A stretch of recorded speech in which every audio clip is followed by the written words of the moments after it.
ಹಳೆಯ ವಿದ್ಯಾರ್ಥಿಗಳಿಂದ ಸರ್ಕಾರಿ ಪ್ರಾಥಮಿಕ ಶಾಲೆಗೆ ಟಿವಿ ಕೊಡುಗೆ.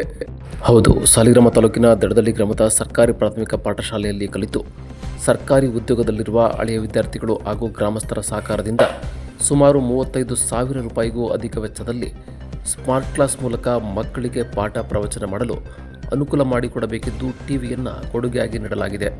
ಈ ಸಂದರ್ಭದಲ್ಲಿ ಮಾಧ್ಯಮದೊಂದಿಗೆ ಮಾತನಾಡಿದ ಹಳೆಯ ವಿದ್ಯಾರ್ಥಿಗಳು, ಸರ್ಕಾರಿ ಶಾಲೆಯ ಮಕ್ಕಳಿಗೂ ಕೂಡ ಗುಣಮಟ್ಟದ ಶಿಕ್ಷಣ ಸಿಗಬೇಕು ಎನ್ನುವ ಉದ್ದೇಶದಿಂದ ಗ್ರಾಮದ ಪ್ರಮುಖರು ಸೇರಿ ಕೈಗೊಂಡ ನಿರ್ಧಾರದಿಂದ ಮಕ್ಕಳು ಡಿಜಿಟಲ್ ಮೂಲಕ ಶಿಕ್ಷಣ ಕಲಿಯುತ್ತಿದ್ದು, ಇದರಿಂದ ಕಲಿಕೆಗೂ ಮತ್ತಷ್ಟು ಪೂರಕವಾಗಿದೆ. ಶಾಲೆಯಲ್ಲಿ ಓದಿದ ಹಳೆಯ ವಿದ್ಯಾರ್ಥಿಗಳು ಒಗ್ಗೂಡಿ ಶಾಲೆಗೆ ಕಾಯಕಲ್ಪ ಕಲ್ಪಿಸಿದ್ದೇವೆ. ಜೊತೆಗೆ ಸರ್ಕಾರವು ಈ ಬಗ್ಗೆ ಇನ್ನಷ್ಟು ಸೌಲಭ್ಯ ಕಲ್ಪಿಸಿದರೆ ಗ್ರಾಮೀಣ ಪ್ರದೇಶದ ಬಡ ಮಕ್ಕಳು ಕೂಡ ಖಾಸಗಿ ಶಾಲೆಗಳಿಗೆ ಸರಿಸಮವಾಗಿ ಗುಣಮಟ್ಟದ ಶಿಕ್ಷಣ ಪಡೆಯಲು ಸಹಕಾರಿಯಾಗಲಿದೆ ಎಂದರು. ಇನ್ನು BRC ವೆಂಕಟೇಶ್ ಅವರು ಮಾತನಾಡಿ ಹಳೆಯ ವಿದ್ಯಾರ್ಥಿಗಳು ನೀಡಿದ ಕೊಡುಗೆಗೆ ಅಭಿನಂದನೆಗಳನ್ನು ಹೇಳಿದರು ಮತ್ತು ಮಕ್ಕಳನ್ನು ಶಾಲೆಗೆ ಸೇರಿಸುವುದರ ಬಗ್ಗೆ ಕೆಲವೊಂದಷ್ಟು ಮಾಹಿತಿಗಳನ್ನು ಹೇಳಿದರು. ಉಚಿತ ಪಠ್ಯಪುಸ್ತಕ ಮತ್ತು ಸಮವಸ್ತ್ರ, ಅಕ್ಷರ ದಾಸೋಹ, ಉಚಿತ ಬ್ಯಾಗ್ ಮತ್ತು ನೋಟ್ ಪುಸ್ತಕ, ವಿದ್ಯಾರ್ಥಿ ವೇತನ, ಮಗುವಿನ ವ್ಯಕ್ತಿತ್ವ, ಪ್ರತಿಭೆ, ಮಾನಸಿಕ ಭೌತಿಕ ಸಾಮರ್ಥ್ಯವನ್ನು ಪೂರ್ಣವಾಗಿ ಬೆಳೆಸುವಂತಹ ಶಿಕ್ಷಣ ಸರ್ಕಾರಿ ಶಾಲೆಯಲ್ಲಿ ಇದೆ. ದಡದಳ್ಳಿ ಗ್ರಾಮದಲ್ಲಿರುವ ಪ್ರತಿಯೊಬ್ಬರು ತಮ್ಮ ಮಕ್ಕಳನ್ನು ಸರ್ಕಾರಿ ಶಾಲೆಗೆ ಸೇರಿಸಿ ಕೇವಲ 6 ತಿಂಗಳಿನಲ್ಲೇ ನಿಮ್ಮ ಮಕ್ಕಳನ್ನು ಪ್ರತಿಭಾವಂತ ವಿದ್ಯಾರ್ಥಿಯನ್ನಾಗಿ ಮಾಡುತ್ತೇವೆ ಎಂದು ಓಪನ್ ಚಾಲೆಂಜ್ ಮಾಡಿದರು.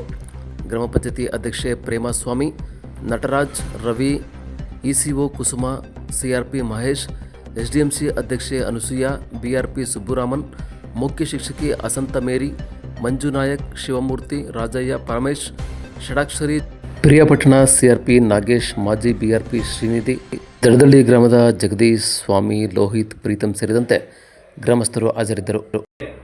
ಊರಿನ ಗ್ರಾಮಸ್ಥರ ಒಂದು ಸ್ಪಂದನೆ ನಮಗೆ ತುಂಬಾ ಅನುಕೂಲ ಆಗ್ತಾ ಇದೆ ಅಂತ ಭಾವಿಸ್ತೀನಿ. ಇವತ್ತು ಯಾಕೆ ಎಲ್ಲ ಕರ್ತಿದ್ದೀವಿ ಅಂತಂದ್ರೆ, ನೋಡಿ, ಈಗ ಡ್ಯಾನ್ಸ್ ಮಾಡಿದ್ರು. ಈ ಡ್ಯಾನ್ಸ್ಗೆ ನೀವು ಪ್ರೈವೇಟ್ ಶಾಲೆಗಳಲ್ಲಾದ್ರೆ 1,500 ಕೊಡಬೇಕಾಗುತ್ತೆ. ಹೌದಾ ಇಲ್ವಾ? 1,500 ಕೊಡಬೇಕಾಗುತ್ತೆ.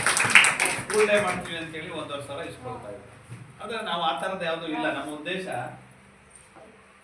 ಗ್ರಾಮೀಣ ಮಕ್ಕಳ ಶೈಕ್ಷಣಿಕ ಅಭಿವೃದ್ಧಿ. ನಾನು ಇವತ್ತು ಸವಾಲನ್ನ ಹೇಳ್ತೀನಿ, ಇಡೀ ನಾನು ಬರೀ ನಮ್ಮ ಈ ಶಾಲೆಗೆ ಅಷ್ಟೇ ಅಲ್ಲ, ಇಡೀ ತಾಲೂಕಿಗೆ ಸರ್ಕಾರಿ ಶಾಲೆಯ ಮಕ್ಕಳುಗಳು ಎಲ್ಲ ತರದ ವಿದ್ಯೆಯನ್ನ ಕಲ್ತ್ಕೊಂಡು ಮುಂದಕ್ಕೆ ಹೋಗ್ತಾರೆ. ಕಷ್ಟ ಸುಖ ಕಾರ್ಪಣ್ಯಗಳನ್ನ ಮುಂದಕ್ಕೆ ಹೋಗಿ ಖಾಸಗಿ ಸೆಕ್ಟರ್ಗಿಂತ ಹೆಚ್ಚಾಗಿ ಸಾರ್ವಜನಿಕ ಸೆಕ್ಟರ್ ಅಲ್ಲಿ ಅತ್ಯುತ್ತಮ ಕೆಲಸಗಳನ್ನ ಮಾಡ್ತಿದ್ದಾರೆ.